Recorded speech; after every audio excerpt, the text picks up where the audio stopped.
Hello বন্ধুরা, সকাল সকাল যে এত বড় একটা সাপের সাথে আমার সামনাসামনি হয়ে যাবে তো আমি বুঝতেই পারিনি। তো আমি তো যথারীতি ঘুম থেকে উঠে রেস্কিউ কল পেয়ে চলে যাই বেহালা রবীন্দ্রনগরে।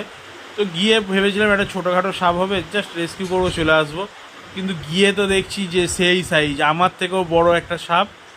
তো কী সাপ সেটা দেখবেন আপনারা, একটু ধৈর্য ধরুন, আপনাদেরকে অবশ্যই দেখাবো কী সাপ। এটা হচ্ছে একটা মিটার ঘরটার মধ্যে, মানে কি বলবো, তলাটা মেঝে করা নেই, সেহেতু এখানে ইঁদুরের বাস, এবং ইঁদুরের খাওয়ার জন্য এইসব সাপগুলো এখানে ঢোকে। তো আপনাদেরকে দেখাবো এটা কী সাপ আছে না আছে, গেস করুন আপনারা এটা কী সাপ হতে পারে।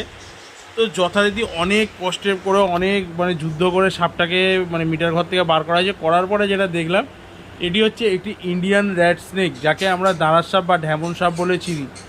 তো এই সাপগুলো বিষাক্ত হয় না, এরা সম্পূর্ণ নির্বিষ একটি সাপ, এবং অনেকে বলে এই সাপগুলোর লেজে বিষ থাকে। তো সবাইকে একটাই কথা বলি, এই সাপগুলোর লেজে কোনো বিষ থাকে না, এগুলো সম্পূর্ণ নির্বিষ একটি সাপ।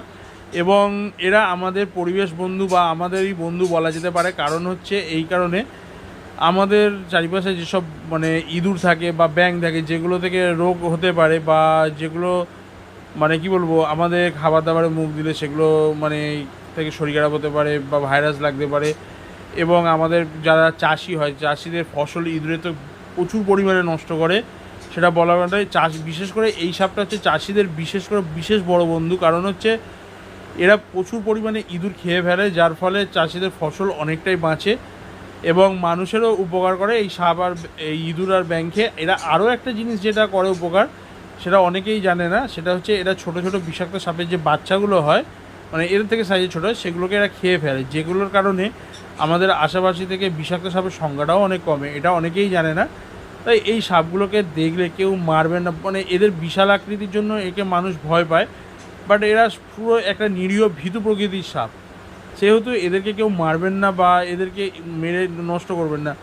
যদি এই সাপ দ্বারা আপনাদের কোনো প্রবলেম হয়, ভয় লাগে, আমাদেরকে কল করতে পারেন, এবং বন দপ্তর তো অবশ্যই কল করবেন।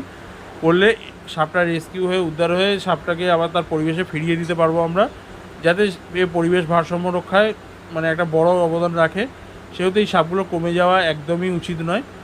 এবং আমি তো এই সাপটাকে ধরে যথারীতি একটা যুদ্ধকালীন পরিস্থিতি থেকে মানে ব্যাগিং করার চেষ্টা করছি। কারণ হচ্ছে এত বড় সাপ, এক হাতে ব্যাগ এক হাতে সাপ, মানে একটা যাচ্ছে তাই অবস্থা। কিন্তু মজার বিষয়, সাপটাকে যথারীতিভাবে সুন্দরভাবে হ্যান্ডেলিং করছিলাম। এবং সবথেকে বড় কথা, মানে যে বাড়িতে সাপটা ধরতে গেছি তারা তো ভাবছিল যে সাপটাকে বোধহয় ঢোকাতেই পারবো না, কারণ তারা একটু ভয় পাচ্ছিল। কিন্তু আর বিশাল আকৃতির সাপ। কিন্তু সবথেকে বড় কথা, আপনারা দেখুন সাপটিকে আমি ধরে আছি, ও কিন্তু